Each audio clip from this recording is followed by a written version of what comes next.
କିଛି ବର୍ଷ ପୂର୍ବେ ଜଙ୍ଗଲରେ ଟନି ଚଢ଼େଇ ରହୁଥିଲା। ତାର ବହୁତ ଭଲ ସାଙ୍ଗ ଲୁସି ପାରା ଥିଲା। ସେମାନେ ଦୁଇଜଣ ସବୁବେଳେ ସାଥିରେ ବୁଲୁଥିଲେ, ହସୁଥିଲେ, ଖେଳୁଥିଲେ, ସେହିପରି ସମୟ ବିତାଉଥିଲେ। ହେଲେ ସେମାନଙ୍କ ପାଖରେ କୌଣସି ଘର ନଥିଲା। ଯେକୌଣସି ସମୟରେ ଗଛ ତଳେ ରହୁଥିଲେ। ଆରେ ଲୁସି, କ'ଣ ହୋଇଛି? ଏତେ ଉଦାସ କାହିଁ ଲାଗୁଛ? ତୁମେ ମୋ ଶରୀରକୁ ଥରେ ହେଲେ ଦେଖିଛ କେତେ ଆଘାତ ହୋଇଛି? ହଁ, ଆରେ କେମିତି ହେଲା?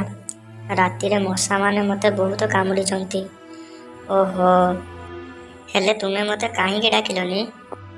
ତୁମେ ନିଦରେ ଥିଲ, ସେଥିପାଇଁ ମୁଁ ତୁମକୁ ଉଠାଇଲିନି। ଟୁନି, ଜଣା ନାହିଁ ଆଜି ରାତିରେ ଆମେ କେଉଁଠି ଶୋଇବା। ମୁଁ ଏକ ଭଲ ଜାଗା ଜାଣିଛି। କେଉଁ ଜାଗା? ଚାଲ ମୁଁ ତୁମକୁ ଦେଖାଇବି।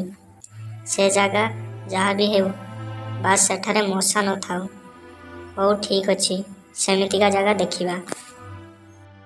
ପୁଣି ଲୁସି ଏବଂ ଟନି ତାଙ୍କ ରାତି ବିତାଇବା ପାଇଁ ଏକ ନୂଆ ଜାଗା ଖୋଜିବାକୁ ଚାଲିଗଲେ।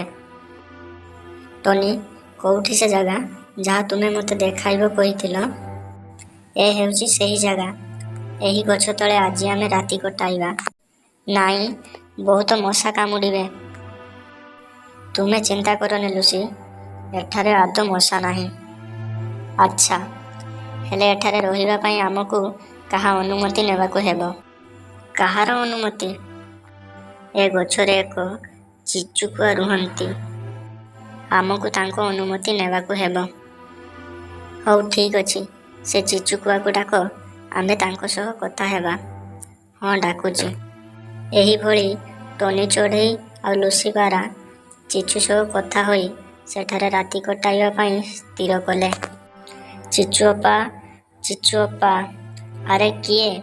ଚିଚୁଅପା, ମୋର ନାମ ଟନି। ଏ ମୋର ସାଙ୍ଗ ଲୁସି ପାରା। ହଁ ତ ମୁଁ କ'ଣ କରିବି? ମୋ ପାଖରେ କି କାମ ଅଛି ତୁମର? ଆମ୍ଭେମାନେ କିଛି କଥା ହେବା ପାଇଁ ଆସିଛେ। ଏମିତିରେ ବି ମୋର କାହା ସହ କଥା ହେବା ପାଇଁ ଆଦୌ ଇଚ୍ଛା ନାହିଁ।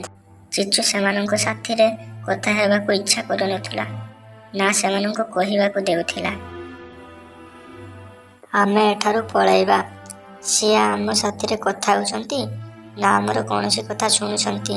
ଲୁସି, ଟିକେ ଧୈର୍ଯ୍ୟ ରଖ। ଆମକୁ କୌଣସି ପରିସ୍ଥିତିରେ ଏହିଠାରେ ରହିବା ପାଇଁ ତାଙ୍କୁ ମନାଇବାକୁ ପଡ଼ିବ। ନହେଲେ ମଶା କାମୁଡ଼ିଲେ ତୁମେ ରହିପାରିବନି। ହଉ ଠିକ୍ ଅଛି, କଥା ହୁଅ। ଶୁଣ ଚିଚୁଅପା, ଆମେ ଦୁଇଜଣ ଅନାଥ। ଆମର କୌଣସି ଘର ନାହିଁ। ତୁମେ ଯଦି ଅନୁମତି ଦେବ, ତାହେଲେ ଏହି ଗଛ ତଳେ ଆମ୍ଭେ ଏକ ଛୋଟ ବସା କରି ରହିବୁ। କ'ଣ ହେଲା? ଗଛ ତଳେ ଥିବା ଖାଲି ଜାଗା ମୁଁ ତୁମକୁ ଦେବି? ମୁଁ ତୁମକୁ ପାଗଳ ଦିଶୁଛି ନା କ'ଣ? ଏମିତିରେ ବି ତୁମ ଭଳି ଅନାଥ ସହ ମୁଁ କଥା ହୁଏନି। ଶୁଣ, ଏମିତି କଥା କୁହନି। ଆମ୍ଭେ ଅନାଥ ଏବଂ ଗରିବ ହୋଇପାରେ, ହେଲେ ଆମ୍ଭେ ଭଲ ଇଜ୍ଜତବାଲା ପକ୍ଷୀ। ଏବେ ଆମର ଟାଇମ୍ ଖରାପ ଚାଲିଛି, ସେଥିପାଇଁ ତୁମ୍ଭଠାରୁ ସାହାଯ୍ୟ ନେବାରେ ଅନୁମତି ନେବା ପାଇଁ ଆସିଛେ। ଆମ୍ଭେ ଏଠାରେ ରହିଲେ କଷ୍ଟ ହେଉଛି ତ ଆମ୍ଭେ ତୁମକୁ ପ୍ରତ୍ୟେକ ମାସରେ ଘର ଭଡ଼ା ଦେବୁ। କ'ଣ କହିଲ? ତୁମେ ମୋତେ ପଇସା ଦେବ? ମୋର ପଇସାର ଅଭାବ ନାହିଁ। ମୋ ସ୍ୱାମୀ ଦୁବାଇରେ କାମ କରନ୍ତି। ସବୁ ମାସରେ ମୋଟା ରକମର ନୋଟ ବାଣ୍ଡିଲ୍ ପଠାନ୍ତି ମୋତେ। ତୁମ ଭଳି ଭିକାରୀମାନଙ୍କ ପାଖରୁ ପଇସା ନେବା ମୋର ଦରକାର ନାହିଁ। ଏମିତିରେ ବି ମୁଁ ଗରିବମାନଙ୍କ ସହ କଥା ହେବା ପାଇଁ ଆଦୌ ଇଚ୍ଛା କରେ ନାହିଁ। ତୁମେ ଦୁଇଜଣ ଏଠାରୁ ଚାଲିଯାଅ। ଚିଚୁକୁଆ ଟୁନି ଆଉ ଲୁସିକୁ ଅପମାନ କରି ସେଠାରୁ ପଠାଇଦେଲା। ହୋଇଗଲା ଅନ୍ଧାର। ଏବେ ସବୁ ମଶା କାମୁଡ଼ି ଆମର ରକ୍ତ ପିଇଯିବେ। ଭଗବାନ କୌଣସି ନା କୌଣସି ପରିସ୍ଥିତିରେ ଆମକୁ ସାହାଯ୍ୟ କରିବେ। ଏହିଭଳି ସେମାନେ କଥା ହେଉଥିଲେ। ଅଚାନକ ସେମାନଙ୍କ ଆଗରେ ଏକ ସୁନାର କଏନ୍ ଆସି ପଡ଼ିଲା। ଶୁଣ, ମୁଁ ତୁମର ସବୁ କଥା ଶୁଣିଲି। ଆରେ, ତୁମେ କେମିତି କଥା ହେଉଛ? ମୁଁ ଚମତ୍କାରୀ କଏନ୍। ଏବେ ମୁଁ ତୁମମାନଙ୍କୁ ଘର ଦେବି। କିନ୍ତୁ କେମିତି? ମୁଁ ନିଜକୁ ଏବେ ଘରରେ ପରିଣତ କରିଦେବି। ଦେଖୁ ଦେଖୁ ସୁନାର କଏନ୍ଟି ସୁନ୍ଦର ସୁନାର ଘରରେ ପରିଣତ ହୋଇଗଲା।